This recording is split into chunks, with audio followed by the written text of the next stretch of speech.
Hi friends, welcome back to Sunita ಜಗತ್ತು. Friends, ಇವತ್ತಿನ ವಿಡಿಯೋದಲ್ಲಿ ಹಸಿ ಹಲಸಂದೆ ಕಾಳನ್ನು ಯೂಸ್ ಮಾಡ್ಕೊಂಡು ಇವತ್ತು ಸಾಂಬಾರು ಮಾಡೋದು ಹೇಗೆ ಅಂತ ನೋಡೋಣ. ಬದನೆಕಾಯಿ, ಆಲೂಗಡ್ಡೆ ಹಾಕಿ ಮಾಡಿದರೆ ಸಖತ್ತಾಗಿರುತ್ತೆ. ಬಿಸಿ ಬಿಸಿಯಾಗಿರುವಂಥ ಮುದ್ದೆಗೆ, ರೈಸ್ಗೆ, ಚಪಾತಿಗೆ, ರೊಟ್ಟಿಗೆ ಯಾವುದಕ್ಕಾದರೂ ಬೆಸ್ಟ್ ಕಾಂಬಿನೇಷನ್ ಅಂತಲೇ ಹೇಳ್ಬೋದು.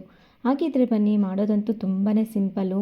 ಇವಾಗ ತುಂಬ ಮಳೆ ಇರೋದ್ರಿಂದ, ಈಗ ಸೀಸನಲ್ಲಾಗಿರೋದ್ರಿಂದ ಇದನ್ನು ಯೂಸ್ ಮಾಡಿಕೊಂಡು ಈ ರೀತಿಯಾಗಿ ಒಂದ್ಸರಿ ಟ್ರೈ ಮಾಡಿ, ಸಖತ್ತಾಗಿರುತ್ತೆ. ಮಾಡೋದು ಹೇಗೆ ಅಂತ ನೋಡೋಣ ಬನ್ನಿ. ಅಲಸಂದೆ ಕಾಳು ಸಾರು ಮಾಡೋದಕ್ಕೆ ಈ ರೀತಿಯಾಗಿ ಸಿಂಪಲ್ಲಾಗಿ ಒಂದು ಮಸಾಲೆನ ರೆಡಿ ಮಾಡ್ಕೋಬೇಕಾಗುತ್ತೆ. ಕಾಯಿ, ಕೊತ್ತಂಬರಿ, ಈರುಳ್ಳಿ, ಬೆಳ್ಳುಳ್ಳಿ, ಶುಂಠಿ, ಹಾಗೆ ಸ್ವಲ್ಪ ಟೊಮೆಟೊನ ತೊಗೊಂಡಿದ್ದೀನಿ. ನೋಡಿ, ಸ್ವಲ್ಪ ಕಾಯನ್ನು ಹಾಕ್ಕೊಂಡಿದ್ದೀನಿ, ಕೊತ್ತಂಬರಿ, ಈರುಳ್ಳಿ, ಹಾಗೆ ಟೊಮೆಟೊನ ಹಾಕ್ಕೊಂಡಿದ್ದೀನಿ. ಸ್ವಲ್ಪ ಶುಂಠಿ, ಬೆಳ್ಳುಳ್ಳಿ ಹಾಕ್ಕೋಬೇಕು. ಹಾಗೆ ನೋಡಿ, ಸ್ವಲ್ಪ ಚಕ್ಕೆ ಮತ್ತು ಲವಂಗನ ಹಾಕ್ಕೊತಾ ಇದ್ದೀನಿ. ಖಾರಕ್ಕೆ ನೋಡಿಕೊಂಡು ನೀವು ಖಾರದ ಪುಡಿಯನ್ನು ಸೇರಿಸ್ಕೊಳ್ಳಿ. ನಾನಿಲ್ಲಿ ಒಂದು 2 ಸ್ಪೂನಷ್ಟು ಖಾರದ ಪುಡಿ ಹಾಕ್ಕೊಂಡಿದ್ದೀನಿ. ಒಂದು ಅರ್ಧ ಸ್ಪೂನಷ್ಟು ಧನಿಯಾ ಪುಡಿಯನ್ನು ಹಾಕ್ಕೊಂಡಿದ್ದೀನಿ. ಸ್ವಲ್ಪ ನೀರನ್ನು ಹಾಕ್ಕೊಂಡು ನುಣ್ಣಗೆ ರುಬ್ಕೋಬೇಕು. ಇದನ್ನು ಆದಷ್ಟು ನುಣ್ಣಗೆ ರುಬ್ಕೊಂಡಷ್ಟು ಇದು ಟೇಸ್ಟ್, ಸಾಂಬಾರಿನ ರುಚಿ ತುಂಬ ಚೆನ್ನಾಗಿ ಆಗುತ್ತೆ. ನೋಡಿ, ಈ ರೀತಿಯಾಗಿ ರುಬ್ಬಿ ಇಟ್ಕೋಬೇಕು. ಕಾಯಿ ಹಾಕ್ಕೊಂಡಿರೋದ್ರಿಂದ ಸ್ವಲ್ಪ ಮಸಾಲೆ ಅನ್ನೋಂಥದ್ದು ಸ್ವಲ್ಪ ನುಣ್ಣಗೆ ರುಬ್ಕೋಬೇಕಾಗುತ್ತೆ. ಈಗ ನೋಡಿ, ಕಾಳನ್ನು ತೊಗೊಂಡಿದ್ದೀನಿ ನಾನಿಲ್ಲಿ. ಅಲಸಂದೆ ಕಾಳು, ಹಸಿ ಅಲಸಂದೆ ಕಾಳನ್ನು ನೀಟಾಗಿ ಬಿಡಿಸಿ ಹಾಗೆ ತೊಳೆದು ಇಟ್ಕೊಂಡಿದ್ದೀನಿ. ಈ ಅಲಸಂದೆ ಕಾಳಿನ ಜೊತೆ ಬದನೆಕಾಯಿ ಹಾಗೆ ಆಲೂಗಡ್ಡೆ ಸೇರಿಸ್ಕೊಂಡ್ರೆ ತುಂಬ ರುಚಿಯಾಗಿ ಆಗುತ್ತೆ. ಅಕಸ್ಮಾತ್ ನಿಮ್ಮ ಹತ್ರ ಇಲ್ಲ ಅಂತಂದರೆ ಬರೀ ಅಲಸಂದೆ ಕಾಳಲ್ಲೂ ಸಹ ಮಾಡ್ಕೋಬೋದು, ಅದನ್ನು ಸಹ ತುಂಬಾ ಚೆನ್ನಾಗಿ ಆಗುತ್ತೆ. ಹಾಗೆ ಈಗ ನೋಡಿ, ಒಂದು ಪಾತ್ರೆನ ಇಟ್ಬಿಟ್ಟು ಸ್ವಲ್ಪ ಎಣ್ಣೆನ ಹಾಕ್ಕೊಂಡಿದ್ದೀನಿ. ಒಂದು 2 ಸ್ಪೂನಷ್ಟು ಎಣ್ಣೆ ಹಾಕ್ಕೊಂಡಾದಮೇಲೆ, ಎಣ್ಣೆ ಬಿಸಿ ಆದಮೇಲೆ ಈರುಳ್ಳಿಯನ್ನು ಹಾಕ್ಕೋಬೇಕು. ಈರುಳ್ಳಿ ಒಂದು ಸ್ವಲ್ಪ ಸಾಫ್ಟ್ ಆಗಬೇಕು, ಅಲ್ಲಿವರೆಗೂ ಚೆನ್ನಾಗಿ ಹುರ್ಕೋಬೇಕಾಗುತ್ತೆ. ಈರುಳ್ಳಿ ಸಾಫ್ಟ್ ಆದ್ರೇ ಸಾಂಬಾರಲ್ಲಿ ಚೆನ್ನಾಗಿ ಅನಿಸೋದು. ಹಾಗಾಗಿ ಈರುಳ್ಳಿ ಸ್ವಲ್ಪ ಸಾಫ್ಟ್ ಆಗಬೇಕಾಗುತ್ತೆ. ಈ ರೀತಿಯಾಗಿ ಚೆನ್ನಾಗಿ ಸಾಫ್ಟ್ ಆಗಬೇಕು. ನೋಡಿ, ಆಲ್ಮೋಸ್ಟ್ ಈಗ ಈರುಳ್ಳಿನೂ ಸಹ ಸಾಫ್ಟ್ ಆಗಿದೆ. ಈ ರೀತಿ ಆದಮೇಲೆ ಈಗ ನಾವೇನು ಕಾಳುಗಳನ್ನ ಬಿಡಿಸಿಟ್ಕೊಂಡಿದ್ವಲ್ಲ ಅದನ್ನೆಲ್ಲ ಸೇರಿಸ್ಕೋಬೇಕು. ಹಾಗೆ ಆಲೂಗಡ್ಡೆ, ಬದನೆಕಾಯಿ ಇದನ್ನು ಸಹ ಸೇರಿಸ್ಕೊತಾ ಇದ್ದೀನಿ. ಇದರಲ್ಲೇ ಸ್ವಲ್ಪ ಅರಿಶಿನ ಹಾಕ್ಕೊತಿದ್ದೀನಿ. ಹಾಗೆ ರುಚಿಗೆ ತಕ್ಕಷ್ಟು ಉಪ್ಪನ್ನು ಹಾಕ್ಕೊತಾ ಇದ್ದೀನಿ. ಇದನ್ನೆಲ್ಲ ಹಾಕ್ಕೊಂಡು ಕಾಳು ಮತ್ತು ಬದನೆಕಾಯಿ, ಆಲೂಗಡ್ಡೆ ಏನು ಹಾಕ್ಕೊಂಡಿರ್ತೀವಲ್ವ ಅದು ಎಣ್ಣೆ ಜೊತೆ ಚೆನ್ನಾಗಿ ಹುರ್ಕೋಬೇಕು. ಈ ರೀತಿಯಾಗಿ ನೋಡಿ, ಈ ರೀತಿ ಚೆನ್ನಾಗಿ 1-2 ನಿಮಿಷ ಈ ರೀತಿಯಾಗಿ ಹುರ್ಕೊಳ್ಳಿ. ಆಲೂಗಡ್ಡೆ, ಬದನೆಕಾಯಿ ಎಣ್ಣೆ ಜೊತೆಯಲ್ಲಿ ಹುರಿದ್ರೆ ಬೇಗನೆ ಬೇಯುತ್ತೆ. ಇದು ಬೆಳಗಿನ ಟೈಮ್ಗೆ ಒಳ್ಳೆ ರೆಸಿಪಿ ಅಂತಲೇ ಹೇಳ್ಬೋದು. ತುಂಬ ಕ್ವಿಕ್ಕಾಗಿ ಮಾಡ್ಕೊಂಬಿಡ್ಬೋದು.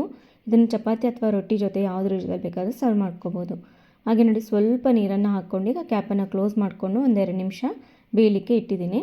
1-2 ನಿಮಿಷ ಆದಮೇಲೆ ಕ್ಯಾಪನ್ನು ಓಪನ್ ಮಾಡ್ಕೊಳ್ಳೋಣ. ನೋಡಿ, ಈಗ 2 ನಿಮಿಷ ಆಗಿದೆ. ಈಗ ಕ್ಯಾಪನ್ನು ಓಪನ್ ಮಾಡ್ಕೊಂಡು ನೋಡೋಣ. ನೋಡಿ, ಎಷ್ಟು ಚೆನ್ನಾಗಿ ಬೆಂದಿದೆ.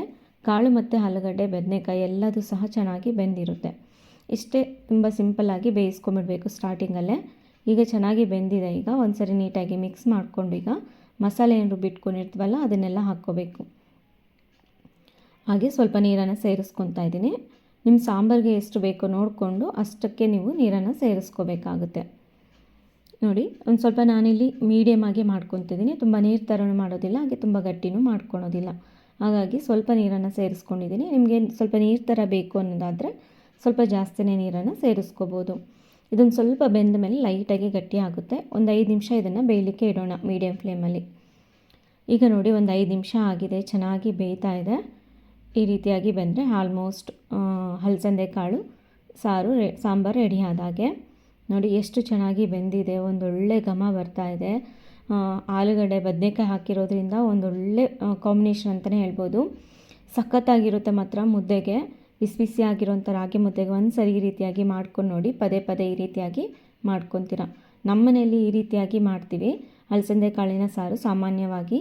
ನಿಮ್ಮ ಮನೇಲಿ ಯಾವ ರೀತಿ ಮಾಡ್ತೀರಾ ಅನ್ನೋದನ್ನು ಕಮೆಂಟ್ ಮಾಡಿ ತಿಳಿಸಿ. ಇದನ್ನು ನಾವಿವತ್ತು ಚಪಾತಿ ಜೊತೆ ಸರ್ವ್ ಮಾಡ್ಕೊತಾ ಇದ್ದೀನಿ. ಚಪಾತಿ ಜೊತೆ ಬಾಕ್ಸಿಗಾಗಿರ್ಬೋದು, ಲಂಚ್ ಬಾಕ್ಸಿಗಂತೂ ಬೆಸ್ಟ್ ಕಾಂಬಿನೇಷನ್ ಅಂತಲೇ ಹೇಳ್ಬೋದು. ಬೆಳಗ್ಗೆ ನಾವು ಇದನ್ನು 1 ಟೈಮ್ಗೆ ಈ ರೀತಿಯಾಗಿ ಮಾಡ್ಕೊಂಬಿಟ್ರೆ 3 ಹೊತ್ತು ಸಹ ಇದನ್ನೇ ತಿನ್ಕೊಂಬಿಡ್ಬೋದು. ಮಧ್ಯಾಹ್ನ ಮುದ್ದೆಗೆ, ರಾತ್ರಿ ರೊಟ್ಟಿಗೆ, ಬೆಳಗ್ಗೆ ಚಪಾತಿಗೆ ಈ ರೀತಿಯಾಗಿ ಒಂದೇ ಸರಿ ಮಾಡಿಟ್ರೆ ಎಲ್ಲ ಟೈಮ್ಗೂ ಸಹ ಸರ್ವ್ ಮಾಡ್ಕೊಂಬಿಡ್ಬೋದು. ತುಂಬಾ ರುಚಿಯಾಗಿರುವಂಥ ಈ ಸಾರನ್ನು ನೀವು ಟ್ರೈ ಮಾಡ್ತೀರಾ ಅಂದ್ಕೊಂಡಿದ್ದೀನಿ. ಟ್ರೈ ಮಾಡಿದರೆ ಯಾವ ರೀತಿ ಬಂತು ಅನ್ನೋದನ್ನು ಕಮೆಂಟ್ ಮಾಡಿ ತಿಳಿಸಿ. ಈ ವಿಡಿಯೋ ಇಷ್ಟ ಆಗಿದರೆ ಲೈಕ್ ಮಾಡಿ, ಶೇರ್ ಮಾಡಿ, ಸಬ್ಸ್ಕ್ರೈಬ್ ಮಾಡಿ. ಮತ್ತೊಂದು ಒಳ್ಳೆಯ ವಿಡಿಯೋ ಜೊತೆಗೆ ಭೇಟಿಯಾಗೋಣ. ಧನ್ಯವಾದಗಳು.